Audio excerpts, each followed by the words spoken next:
रुकन पंजाब असम्बली सारा अहमद साहिबा ने मैं ज्वाइन किया। सारा साहबा बहुत शुक्रिया आपके वक्त का। सारा साहबा, एक तरफ पाकिस्तान का जो इमेज है वो बिल्ड हो रहा है, पूरी दुनिया में पाकिस्तान की तारीफें की जा रही है। On the other hand Bharat और मोदी स्पेशली पूरी कोशिश कर रहे हैं कि किसी तरीके से भारत का नाम भी आ जाए। तो वो इस तरह की हरकतें करने में आ रहा है कि कोई भी मुल्क बुला ले और वो 2-3 दिन पहले से तैयार करदा एक ड्राफ्ट या अवार्ड दे दे, तो उसी पे खुश हो रहे हैं कि शायद हम भी लाइमलाइट में आ जाएं।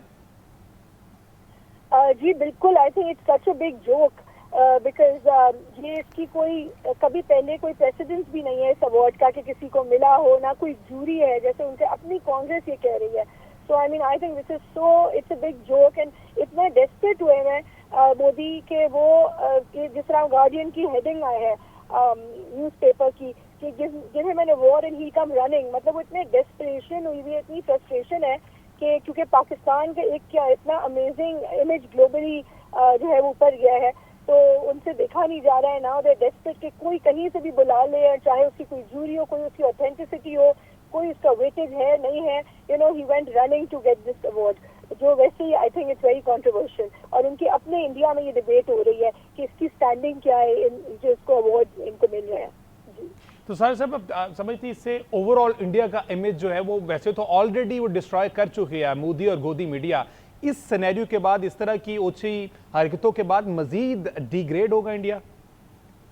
जी ऑफ कोर्स होगा, बिकॉज मैं आपको जैसे बता रही हूँ कि आई think this is like making yourself a laughing stock. ये तो कोई हंसने वाली बात है और इससे कोई इमेज ऊपर जाने की जगह नीचे जा रहा है। और क्योंकि लोगों को, इंडिया की अपनी आवाम को पता चल जाए कि कितने वो डेस्परेशन है कि वो कहीं से भी किसी किस्म का छोटा मोटा रिकग्निशन उनको जो दिया गया उसके लिए वो भागते हुए चले गए लेने के लिए।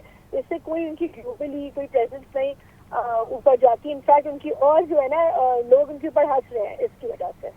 और एक तरफ तो ये शाइनिंग इंडिया क्लेम करते हैं कि अब शाइनिंग इंडिया की तरफ जा रहे हैं और लिटरेसी रेट हमारा जो है वो बहुत ज़्यादा हाई होता जा रहा है। तो एक तरफ ऐसी बात है, दूसरे एंड पर ओवरऑल इंडियन गवर्नमेंट देखा जाए तो वो टोटली ब्लैंक नजर आ रही है इस तरह के मामले में, कि जहां पर वो तैयारी 3 दिन पहले किया गया और उसको वसूल करने के लिए प्राइम मिनिस्टर पहुंच गए वहां पर। जी एब्सोल्युटली, मतलब जो इंडिया की पूरी आवाम भी है वो भी इसको उन्होंने भी रिकग्नाइज नहीं किया। और अगर आप पूरे सोशल मीडिया पे भी देखें तो यही डिबेट है कि जो आवाम है वो भी उस पर हंस रही है, क्योंकि जैसा मैंने बताया कि ये पहले किसी को अवार्ड दिया ही नहीं गया, यू नो। एंड मतलब इससे सिर्फ एक वो लाफिंग स्टॉक ही बने हैं इंडिया में, इससे कोई उनको फायदा तो नहीं होगा। एंड अगर आप कहते हैं कि इंडिया तरक्की की तरफ जा रहा है, जो भी ये कह रहा है, आई थिंक अगर वो फैक्ट्स को देखा जाए, उनके लिटरेसी के फिगर्स को देखा जाए, तो उससे पता चलता है कि ऊपर नहीं, सारी परफॉर्मेंस, सारे इंडिकेटर्स जो है वो एक डाउनफॉल की तरफ ही जा रहे हैं।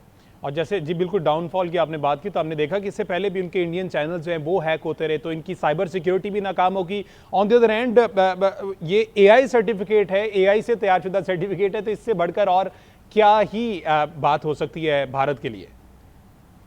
जी आप बिल्कुल, क्योंकि वो अब आप देखें ये इसमें कुछ स्पेलिंग मिस्टेक्स हैं और वो उस न्यूज़ जहाँ से उनको मिला है उन्होंने ये एक्सेप्ट भी किया है।